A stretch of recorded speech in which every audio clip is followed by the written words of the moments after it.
Hey, what's up guys? In this video I'm going to be going over the Detune spread modes in Serum. For this example I'm going to be loading up a supersaw, which I sampled from my JP8080. You can get it from my web store, link in the description, nudge nudge. And this is a supersaw. And what good is a supersaw if we don't detune it? We're going to bump it up to 7 supersaws. So now we have that kind of classic supersaw sound. There's a few things I want you to notice. So as I increase the detune and decrease, it will the notes. Each one of these bars represents a note. There's the center, which is I guess the center frequency. That is always there. That is like the main one, which is like as if you had like one voice unison. That's the center one. And we have all these on the outside. And this, when you start here and increase it, that's how you get that detune sound. Right? Pretty cool. So there's a way to dictate how these spread. So right now it's exponential, which means that they're equally spread the same distance. If you had a ruler, they're exactly the same, branching out from the center frequency, which is all good. If we bump down to global and go to mode, it's linear. Linear is like, yeah, equal distance apart. Super is different. Super is modeled from the JP 8080 or JP 8000.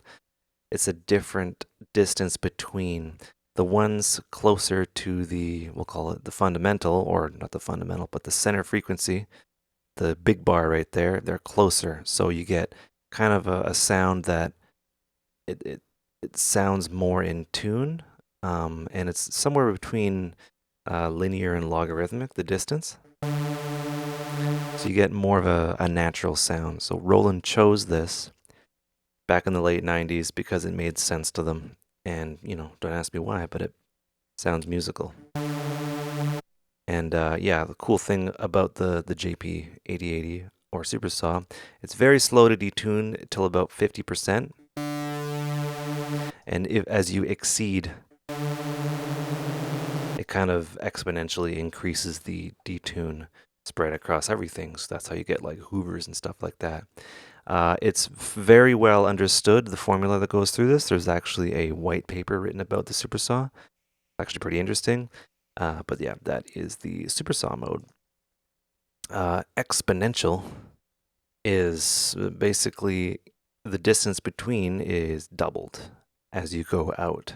So you'll notice that between here and here, you take 2 to get between here and here.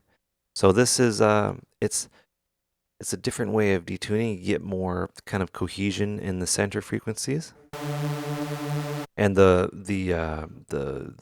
oscillators that are detuned on the far left and right are very much detuned. So you can get a different sound as you increase the detune amount.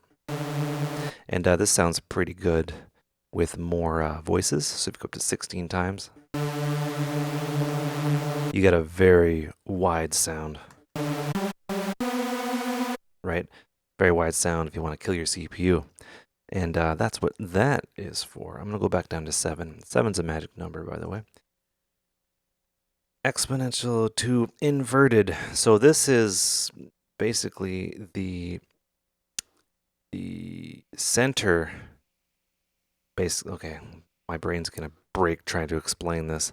The sides, the sidebars, it kind of like logarithmically goes inwards, I guess. So it's kind of like, yeah, it's just inverted, right? So if things are detuned, if you detune it, it's really detuned. So this would be great for like Hoovers and stuff like that. It's just another way of going about it. And yeah, those are the 4 modes. And then we have random. And random basically randomizes where each oscillator sits in the unison field.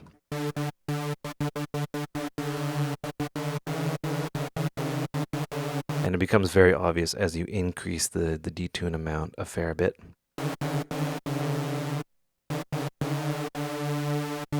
And it actually sounds kind of cool. Anyway, those are the modes. I would stick to, I guess, super because it's just tried and tested.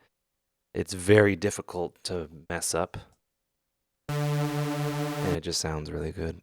And I'm a fan. I have, Super Saw or a JP8000 behind me, and I have 3 virus synths. Anyway, hope you learn stuff. Take care and have a good one.